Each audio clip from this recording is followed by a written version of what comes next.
Salam sejahtera Malaysia, terima kasih kerana menonton video-video dalam channel ini. Sebelum kita mula, jangan lupa untuk tekan tombol subscribe, share, like dan komen. Let's go! Salam sejahtera dan salam perpaduan kepada seluruh rakyat Malaysia. Berita panas hari ini bertajuk BNPH kemuka tawaran emas buat rakyat Kelantan. Berita penuh. Gabungan BN dan PH Kelantan mengemukakan tawaran emas bersama kepada rakyat negeri itu sekiranya diberi mandat mentadbir kerajaan selepas pilihan raya negeri PRN pada 12 Ogos ini. Pengurusi parti-parti kerajaan Perpaduan Kelantan Ahmad Jazlan Yaakob berkata, tawaran dihidangkan meliputi 4 teras utama iaitu pengembangan syiar Islam, ekonomi, pendidikan, wanita dan orang muda, dan penubuhan Perbadanan Kemajuan Kelantan Utara. Inilah tawaran emas buat rakyat Kelantan, katanya. Dalam pengumuman di Pejabat Perhubungan UMNO Kelantan di Kota Baru hari ini, BN dan PH juga mendedahkan pelbagai inisiatif menarik.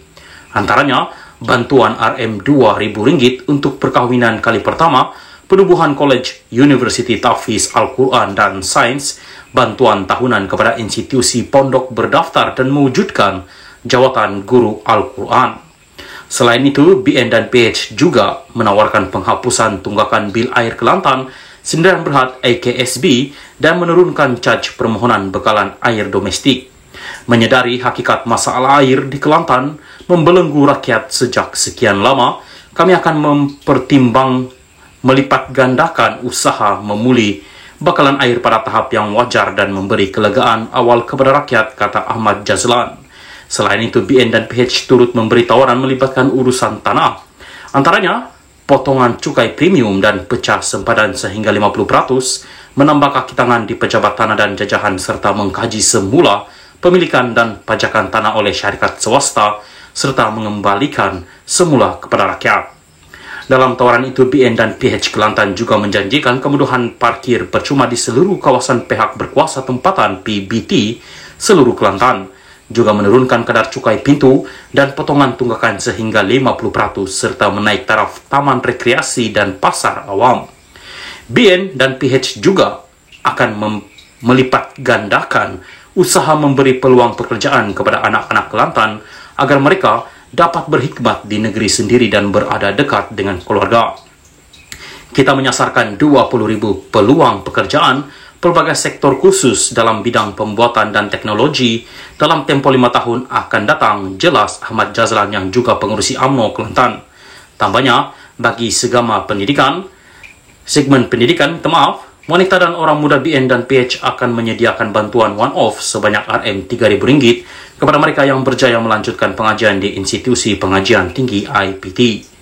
Gabungan berkenaan juga menawarkan perkhidmatan bas atau kereta api percuma 2 kali setahun kepada golongan mahasiswa.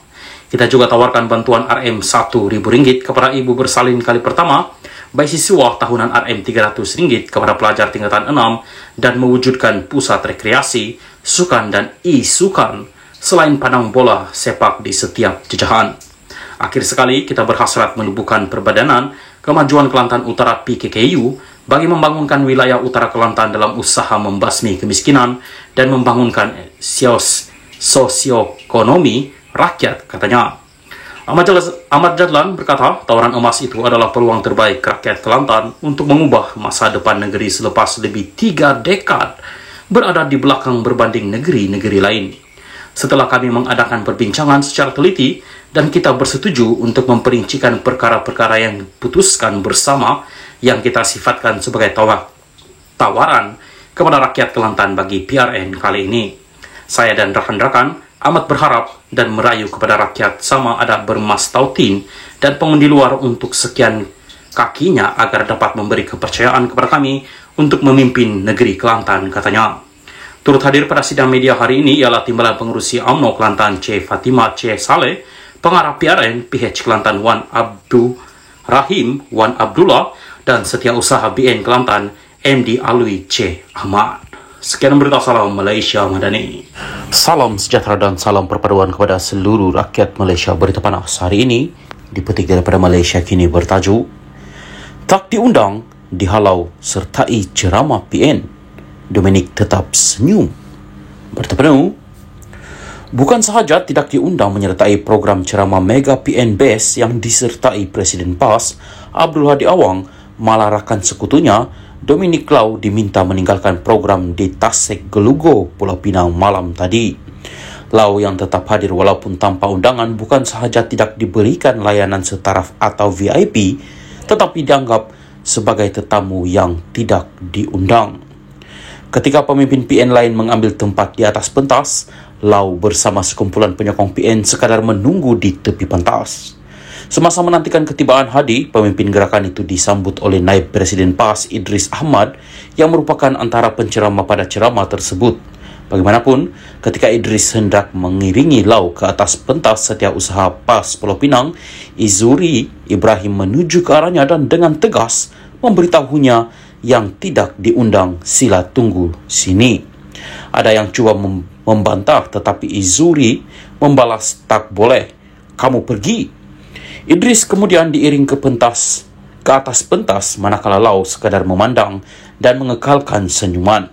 Sebelum ini, Izuri disebut-sebut sebagai calon di Dun Bayan Lepas, kursi yang bakal ditandingi oleh Lau. Apabila Hadi tiba kemudiannya, pembantu Lau, Wendy Subarmaniam, kedengaran meminta ahli pemuda PAS yang mengiringi kereta Presiden PAS itu untuk memberi laluan bertujuan supaya Lau dapat berjumpa dengan Hadi. Bagaimanapun, ahli pemuda PAS menjawab, jangan bagi. Hadi kemudian diiring terus ke atas pentas meninggalkan Lau. Tidak lama kemudian, Presiden Gerakan dan rombongannya meninggalkan majelis berkenaan. Keputusan Lau bertanding di Dun Bayan Lepas yang merupakan kerusi majoriti Melayu telah menimbulkan rasa tidak puas hati di kalangan penyokong PAS Pulau Pinang.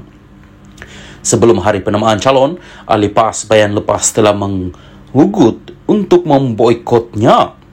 Sementara itu, Izuri ketika dihubungi Malaysia kini enggan mengulas mengenai layanan PAS kepada Lau itu.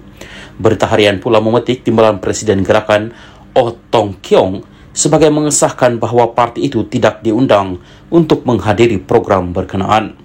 Saya hanya maklum mengenai penganjuran ceramah Mega PN Best menerusi siaran langsung di Facebook. Parti itu tidak dijemput untuk diketengahkan pada majlis malam tadi. Setahu saya, ceramah berkenaan mungkin untuk PAS sahaja dan mungkin mereka tak undang kita kerana penganjurnya dibuat di lokasi majoriti Melayu atau hanya mahum penceramah dalam kalangan Melayu, katanya. Ceramah Mega PN Best itu turut menampilkan beberapa calon Dewan Himpunan Penyokong PAS di HPP, termasuk Andrew Tiao di Dun Sungai Puyu. Oh, bagaimanapun berkata, hubungan gerakan dengan PAS Pulau Pinang masih dalam keadaan baik, tetapi mengakui kejadian itu menimbulkan rasa tidak puas hati dalam kalangan akar umbi. Kita tak gaduh pun. Gerakan dengan Pesuruhjaya PAS Pulau Pinang, Muhammad Fauzi Yusof, Setiausaha PAS Negeri Izuri Ibrahim dan pemimpin PAS negeri lain pun okey. Namun, rasa tidak puas hati dalam kalangan akar umbi masing-masing itu perkara biasalah dalam politik. Kerjasama serta hubungan dengan PAS dan bersatu sebenarnya okey, tetapi sedikit tidak puas hati dalam kalangan parti komponen itu perkara biasalah, katanya lagi.